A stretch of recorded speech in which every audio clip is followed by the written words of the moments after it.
Hello everybody, welcome back. Anthem was released earlier today and we finally got a chance to take a look at the final product, a more polished version of Anthem than the one we had access to during the VIP and Open demo. This is actually an early access release for EA Access and Origin subscribers. The official release is still scheduled for February 22nd, next Friday, but the game is as good as released now for many people.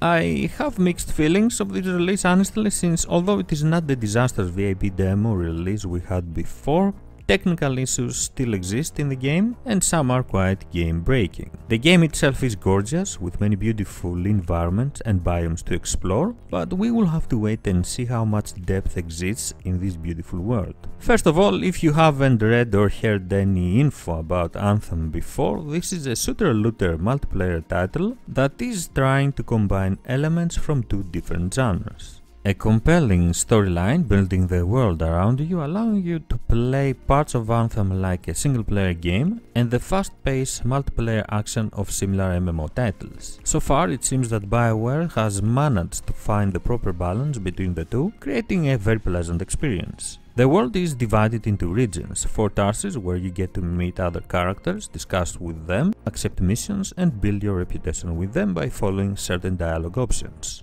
And the open world where you get to explore freely or complete missions and dungeons. The single-player part of Anthem is slowly building the lore of this new world, narrating previous events. Overall, the writing is good with a nice atmosphere around, making you eager to hear more of what the characters have to say. Outside the 4 tarses is where the fun starts. The core gameplay of Anthem revolves around the 4 available exosuits, called javelins, that you get to unlock one by one, and the customization options around them. The Ranger, Storm, Colossus and Interceptor all offer a unique type of gameplay and countless customization options in the form of components, abilities and weapons. The Forge is where you get to pick your components and weapons, change your loadout and play differently every time. The gameplay relies mostly on using abilities, trying to achieve combos and destroy enemies faster. It is possible to play solo, but the game is more fun with other players. Difficulty and loot drops are affected by the number of players in your party. The more players, the higher the difficulty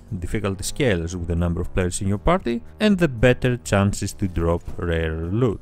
The most rare loot drops from the harder difficulties that you can unlock after reaching the maximum level, which is 30 at launch. Picking different weapons and components to make your javelin play in a specific way is the heart of the game and the sole reason to keep collecting more loot.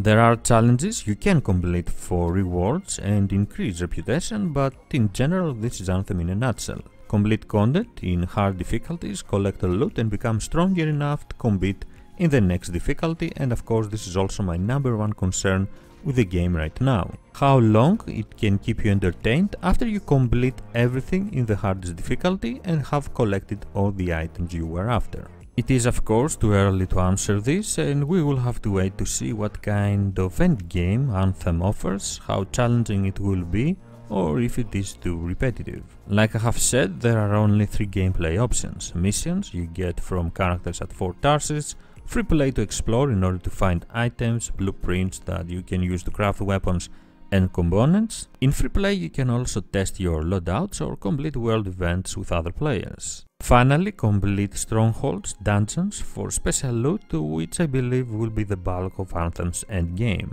There are not many options to customize the appearance of your character in-game, but a ton of options to customize your javelins. Cosmetic items are also the only items available through microtransactions, with the store prices looking okay, if this is something that interests you. In general, cosmetics only affect the appearance of your javelins and not gameplay performance. You can make your javelin look exactly the way you want by changing the fabric colors of your outfit, picking decals and different armor shapes. To unlock most of these options, you will have to spend in-game currency or buy shards with real money. And again, it is too early to know how fast you can earn money in-game versus buying shards. This is Anthem in a nutshell, a very promising new title full of potential but with some technical issues still and an uncertain lifespan. The gameplay is a lot of fun, but I'm a bit worried of how long it can keep me and you entertained.